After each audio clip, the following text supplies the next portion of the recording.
வணக்கம் ரோவலே, நான் சதீஷ். இன்றைக்கு வந்து என்ன வீடியோன்னு பார்த்தீங்கன்னு சொன்னால், என் மனசு வந்து திருப்தியாகவும் ஒரு சந்தோஷமாகவும் இருக்குது. என்ன காரணம்னு சொன்னால், அர்ஜுனா அண்ணா சம்மந்தமாக தான் இந்த வீடியோ. அதுலேயும் வந்து அர்ஜுனா அண்ணாவுக்கு நான் கேக்கு வெட்டி இந்த பிறந்தநாள் கொண்டாடினதில் வந்து இன்றைக்கு தான் ஒரு கதைப்பேன். குறை நினைக்காதீங்க, தொடர்ந்து இதையே கதைக்கிறேன்னு நினைக்காதீங்க. அப்போ கேக்கு வெட்டி கொண்டாடினதுக்கு வந்து என்னை நிறைய பேர் பாராட்டினேன், நிறைய பேர் வாழ்த்து தெரிவித்தேன், நிறைய பேர் பெரிய ஒரு சந்தோஷப்பட்டவேல். சதீஷ், நீ எதிர்பார்க்காமல் இருந்துட்டு பக்கண்டு இப்படி செய்துட்டாண்டு. அதுக்கெல்லாம் நான் இதுன்னா அண்ணா எனக்கு அண்ணா என்ன நினைச்சாரோ அப்படி என்ற ஒரு கேள்வி இருந்தது. என்னென்னு சொன்னால், உண்மையிலே நான் பலன் என்னென்னு சொல்கிறேன், வேலை இதை செய், தொழிலை செய், பலனை எதிர்பாராது என்ற மாதிரி நான் அவர் என்ன சொல்லுவேர்ன்றக்காண்டி நான் செய்யலை. இந்த மனசில் இருந்த சில விஷயத்தை தான் செய்தது. அப்படி இருந்தோம். அண்ணா பிறகு நன்றி சொல்லியிருந்தார். எனக்கு அந்த வீடியோ பார்க்க கொடுத்து வைக்கல. நான் என்ன சொன்னால், பிறந்த நாள் முடித்து அடுத்த நாள் வந்து நான் ஃபோனே பார்க்கல. உண்மையிலேயே ஃபோனே நான் கையில் எடுக்கல. வீட்டு வேலைகள் இருந்தால் கொஞ்சம் வேலைகள் இருக்குன்னு எடுக்கல. அப்போ எனக்கு ஃப்ரான்ஸில் இருந்த ஒரு அண்ணா ஃபோன் எடுத்து சொன்னார், சதீஷ் உங்களுக்கு அர்ஜுனா அண்ணா வாழ்த்து நன்றி சொல்லியிருந்தவர், பார்த்த நீங்களோண்டு கேட்டிருந்தார். உடனே சொன்னேன், அண்ணா எனக்கு அந்த லிங்கை போடுங்க, நான் இருக்கா பார்க்கணும். ஏன்னு சொன்னால், நிறைய பேர் யோசிக்கிற தன்மை எப்படின்னு சொன்னால், அர்ஜுனா அண்ணாவோட தொடர்பு இருக்கா இவனுக்கு, இல்லை இவன் சும்மா அண்ணா அண்ணாண்டு கத்தி வீடியோ போட்டு இருக்கிறான் அப்படி என்ற ஒரு கேள்விக்குறி இருக்குது. ஒரு சிலர் சொல்லுவனும், நீ சும்மா இருந்து கத்தி கொண்டு இருக்கிறாடா அவன் வீடியோ காண்டி கண்டென்ட் காண்டி கத்துறான்னு சில பேர் சொல்லியிருக்கணும். இல்லை நான் சொல்கிறேன், நான் எப்போவோ ஒரு நேரம் நான் அண்ணா போய் சந்திப்பேன். அண்ணா சார்ந்து நான் பயணிக்கக்குள்ள எந்த நல்ல விஷயம், எந்த நல்ல குணத்தை பார்த்து அவையிலே ஒரு நாளைக்கு தம்பி சந்திக்கணும் பாண்டு சொல்லுகணும்னு சொல்லியிருக்கிறேன். அப்போ இதில் ஒரு சின்ன வீடியோண்டு போடுறேன் பாருங்க. அண்ணா வந்து எனக்கு சதீஷுக்கன் முக்கியமாக முல்லைத்தீவில் இருக்கிற சதீஷ் தம்பிக்கன்னு சொல்லி நன்றி சொல்லியிருந்தார். எனக்கு அது பெரிய ஒரு எனர்ஜியாக இருக்குது, சந்தோஷமாக இருக்குது. இந்த வீடியோ போடுறோம், பார்த்துட்டு வாங்க கதைப்போம். வணக்கம், நான் டாக்டர் ஆம்னா அர்ஜுனா. 2026 ஆண்டு ஜூன் மாதம் 28ஆம் தேதி என்னுடைய பிறந்த நாள் வாழ்த்துக்கு நன்றி தெரிவித்துக் கொண்டிருக்கிறேன். என்னுடைய 077-556-99-24 மெசேஜ் அனுப்பி கொண்டிருக்கிற புலம்பெயர் நாட்டில் இருக்கிற என்னை நேசிக்கிற சகல உறவுகளுக்கும், அதே நேரத்தில் இங்கே இருந்தும் ஸ்ரீலங்காவில இருந்தும் எனக்கு என்னுடைய ஃபேஸ்புக் இல்லை, இப்போ ஃபேஸ்புக் இருந்திருந்தா நிறைஞ்சிருக்கும். ஃபேஸ்புக் இல்லாதால தங்களுடைய ஃபேஸ்புக்லையாவது போட்டு கொண்டிருக்கிற முக்கியமாக முல்லைத்தீவிலிருந்து தம்பி சதீஷ் அவர்களுக்கும் என்னுடைய மனமார்ந்த நன்றிகள். ஓகே, பார்த்துருப்பியல் நம்புகிறேன். இதில் வந்து உண்மையிலேயே நான் சந்தோஷப்படுறதுக்கு இன்னொரு காரணம்னு சொன்னால், நான் வந்து எதையும் எதிர்பார்த்து செய்யலை. நான் வந்து இந்த மனசில் இருக்கிற விஷயத்தை செய்திருந்தேன்னா அதுக்கு அண்ணா நன்றி சொன்னது வந்து பெரிய ஒரு விஷயமாக நான் அதை மனசில் எடுத்துக்கொண்டேன். என்னென்னு சொன்னால், இப்போ அடுத்த கட்டத்துக்கு நான் போகிறதுக்கு தயார் அப்படி என்றதான் நான் எடுத்துக்கொண்டேன். நேற்று வீடியோவில் சொல்லியிருந்தேன், நான் என்னோட எடுத்து ஒரு அண்ணா காய்ச்சவரன்னு சொல்லியிருந்தேன். நான் அது அவர் சொல்லியிருந்தேன், நான் இப்போ வருவனண்டு கண்டிப்பாக அண்ணாவை போய் சந்திக்க போகிறேன், அதில் எந்த மாற்று கருத்தும் இல்லை. அதோடு சேர்த்து என் வீடியோக்கள் வந்து நீ பொதுவாக எல்லாத்தையும் சார்ந்து போடணுமென்று நினைக்கிறேன். ஏன்னு சொன்னால், அண்ணா இப்போ நான் போட்டிருந்த வீடியோவில் அண்ணா சொல்லியிருந்தார், நல்ல விஷயம் எதுவாக இருந்தாலும் எல்லாரும் கதையுங்கோ சொல்லுங்கோ, எல்லாத்துக்கும் நான் தான் வந்து நிற்பேன், நான் தான் எல்லாம் செய்வேன்னு சொல்லி நீங்கள் எதிர்பார்க்கறது தவறு. எல்லா விஷயத்திலையும் என்னையே கம்பல் பண்ணி நீங்கள் எதிர்பார்க்கக்கூடாது. உங்களுக்கு சரியென்று பட்டால் இது பிழையான விஷயம், இப்படி நடந்திருக்கு, இது தவறு அப்படி என்று சொன்னால் நீங்கள் எடுத்து கதையுங்கோ, வீடியோக்குள்ளே போடுங்கோ அப்படின்னு சொல்லி பொதுவாக யூடியூபர் மேற்கான அவர் கருத்து விட்டுருந்தார். என்னென்னு சொன்னால், அண்ணா கருத்து அப்படின்னு சொன்னால் பொதுவாக எல்லாம் சார்ந்து கதையுங்கோ. ஏன் நாளைக்கு ஒரு பிரச்சனைகள் வரையக்குள்ளே பயம் தெளிஞ்சு நாங்கள் ஒரு சமுதாயத்தில் சில கேள்வி கேட்குற ஒரு வல்லமைக்கு தகமைக்கு கிட்டத்தட்ட தன்னை மாதிரி நீங்களும் அடுத்த கட்ட நகருங்கன்ற மாதிரி அண்ணா சொல்லியிருந்தார். அப்போ நான் அந்த விஷயத்தையும் இதில் சொல்லணும். இனி வந்து எனக்கு நான் குடியவாக போடுறேன், நான் எனக்கு ஏதாச்சும் தவறண்டு படுற விஷயங்கள் இல்லை ஒரு விமர்சனங்கள் இதுகளை வந்து விட்டாச்சு நான் கொஞ்சம் கதைக்கணும், அடுத்தடுத்த கட்டத்துக்கு மக்கள்கிட்ட பார்வையில் போய் சேரணும் வீடியோக்கள்ன்றதை வந்து நான் இதில் தெரியப்படுத்துகிறேன். நான் இனி அப்படியான ஒரு இதுக்கும் போவேன். அதுக்காக அர்ஜுனான்ற விஷயங்களை கதைக்காமல் போவியா தம்பி, அப்படி எல்லாம் இல்லை. அண்ணாதான் எனக்கு முதன்மை, சரியா? அண்ணாவை முதன்மைப்படுத்தி அண்ணாவை முன்னிறுத்தி தான் நான் இப்போ இந்த பயணத்தை பயணித்து கொண்டிருக்கிறேன். அதில் ஒரு சில விடயங்கள், இப்போ பொதுவான விஷயங்கள் சிலது இப்போ நிறைய தவறுகள் நடக்குது. சில விஷயங்களை வந்து நான் சுட்டி காட்டி கதைக்கலாம். அதில் ஒரு சில விஷயங்கள் வந்து கதைக்கக்கூடிய மாதிரி இல்லைன்னு சொன்னால் அதை தவிர்த்து சில பிரச்சனைகளை வந்து கொஞ்சம் மேலோட்டமாக கதைச்சி சில விரிவாக்கத்தை கொடுக்கலாம். இப்போ இப்படித்தானே என்னுடைய அறிவு சார்ந்து ஒரு விளக்கம் இருக்கும், இன்னும் ஒரு அறிவு சார்ந்த ஒரு விளக்கம் இருக்கும். இப்போ அர்ஜுனா நிறைய பேர் எனக்கு அர்ஜுனா பிடிச்சிருக்கு, நான் அவர் சார்ந்து நிறைய விஷயம் கதைக்கிறேன்னு சொன்னால் அது என்னுடைய தனிப்பட்ட இது. சில பேருக்கு பிடித்திருக்காது.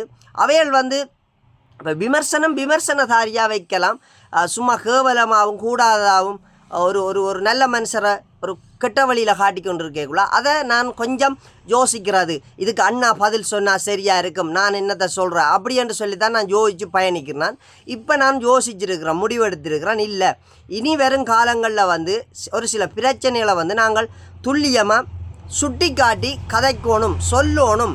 இப்போ நீங்கள் உங்களோட பார்வை தவறுண்டா பார்வை தவறு, நீங்கள் வந்து இப்படி பார்வையில் பார்க்குறீங்க, இது தவறான விஷயம், ஏன் இதை மாற்றி இந்த பார்வையில் பாருங்கன்னு சொல்லி விளங்குதா.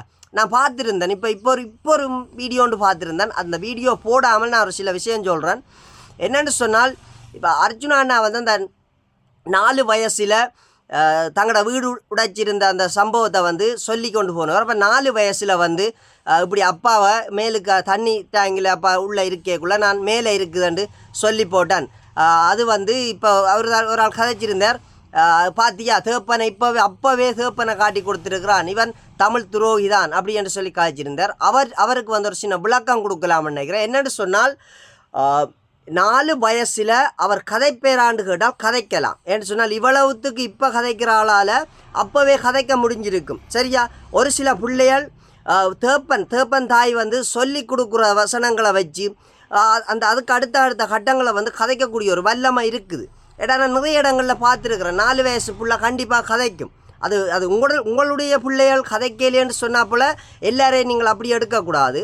அடுத்தது வந்து அப்பாவை காட்டி கொடுத்தேன்னு சொன்னால் சரியடா அப்பா, அவர் வந்து அப்பாவை காட்டி கொடுத்தேன்னு சொன்னால் அது அறியா பருவம்.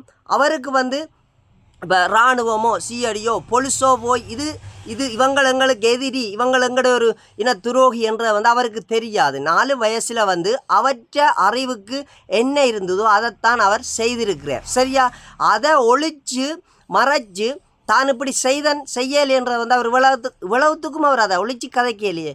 வெள்ளந்தித்தனமாக தான் உண்மையை இப்படி செய்தனான் என்றதை வந்து அவர் தானே சொல்கிறார். சரியா, அப்படி பார்க்கலாம் ஒரு பார்வை.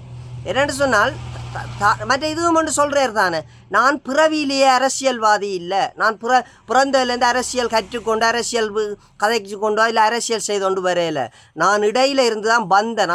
ஆனால் நான் செய்கிற அரசியல் மக்களுக்கு ஒரு தூய்மையான அரசியலாக இருக்குமென்றதை வந்து நான் உறுதிப்படுத்துகிறேன், ஆணித்தனமாக சொல்கிறேன். தெளிவாக தான் அவர் சொல்கிறார். இதுக்கு பிறகு உங்களுக்கு விளங்கலைன்னு சொன்னால் அது உங்களுடைய ஒரு பிரச்சனை. ஆனால் நாங்கள் இனி கடந்து போயலாது. சில பிரச்சனையை சில நபர்களுக்கு நாங்கள் சுட்டி காட்டி கொண்டு போகிறது நல்ல மண்டு நினைக்கிறேன். சரியா, இப்போ அதுக்காக விரோதியாக கதைக்கிறேனா இல்லை கோபமாக கதைக்கிறான்டா இல்லை.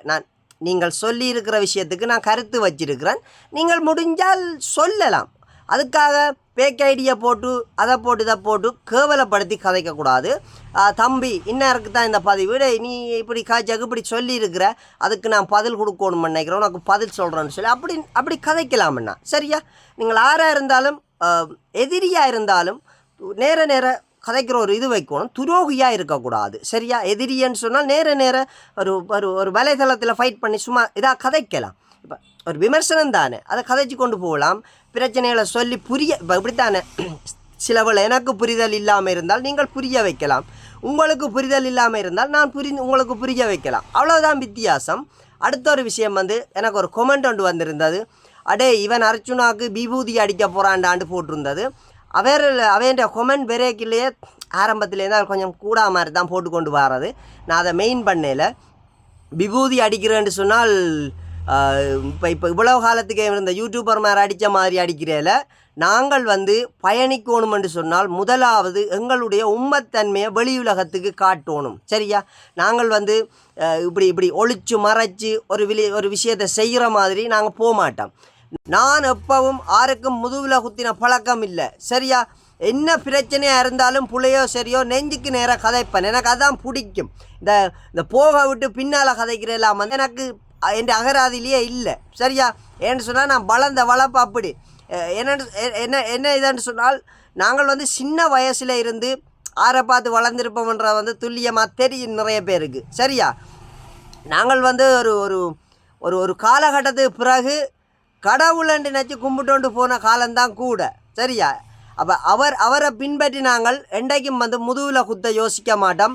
யாருக்கும் தீங்கு செய்யணுமென்னு நினைக்க மாட்டோம். அதை நான் தெளிவாக சொல்கிறேன். சரி, அப்படி நான் கெட்டது செய்யணுமென்று நான் நினச்சி அர்ச்சுனா அண்ணாவோட பயணித்தால் கண்டிப்பால் அர்ச்சுனா அண்ணாவில் புரிஞ்சு கொள்ள முடியும். ஏனென்று சொன்னால் அர்ச்சுனா அண்ணா சின்ன ஆள் இல்லை. அவர் வந்து இந்த உலகத்தில் இருக்கிற எவ்வளோ பேரை சந்திச்சிட்டார், எவ்வளோ மக்களை பார்த்து வந்தவர். அவருக்கு தெரியும் இந்த பொடியன் உண்மையாக இருக்கிறானோ பொய்யா இருக்கிறானோன்ற வந்து அவருக்கு அது தெரியும். அவர் புரிஞ்சு கொள்ளுவார். சரியா? நாம் வந்து ஒரு பெனரை கட்டி கேட்க வெட்டினோடனே ஏமாந்து போகிறவங்க அவர் பச்சை மண் இல்லை, அவர் சின்ன பிள்ளை இல்லை. சரியா? என்னை பார்க்குற வீடியோ பார்க்குற உறவுகளுக்கு கூட என்னில் வந்து நிறைய புரிதல் இருக்கிறபடியாக தான் என்னோட பயணிக்கணும். நான் ஓப்பனாக சொல்கிறேன், நான் ஒரு தவறு செய்தேன்னு சொன்னால் அவையிலே என்னைய கேள்வி கேட்பினோம், இல்லைன்னு சொன்னால் அவையிலே என்னைய விரட்டி அடிப்பினோம். சரியா? தவறு செய்யணுமென்று அவனும் இதாக வாரையில் தவறு செய்ய மாட்டான்ன்றதையும் வந்து இதாக சொல்லலாது. சூழ்நிலை கருதி சில தவறுகள் நடக்கலாம். புளியன்று சொன்னால் நான் செஞ்சது இல்லை நான் கதைச்சது புளியன்று சொன்னால் காலில் விழுந்து நான் மன்னிப்பு கேட்பேன். அது என்னுடைய ஒரு இயல்பு. சரியா? என்னைய யாருமே எந்த ஒரு விஷயத்திலையும் கூடாதாவோ கெட்டதாவோ பாப்பியல்ன்று இணைச்சி என்னோட புலங்காதேங்கோ. நான் வந்து இன்ற வரைக்கும் யாருக்கும் பொய்யா நடித்ததும் இல்லை, நடந்ததும் இல்லை. நான் என்னுடைய மனச்சாட்சி ஒன்றுக்கு பயப்படுவேன். அது மட்டும் நான் சொல்லிக்கொண்டு இந்த வீடியோவை முடிச்சு கொள்கிறேன். மீண்டும் ஒரு காணொளியில் சந்திப்போம். உங்களிடமிருந்து விடைபெறுவது உங்கள் சதீஷ். நன்றி உறவுகளே.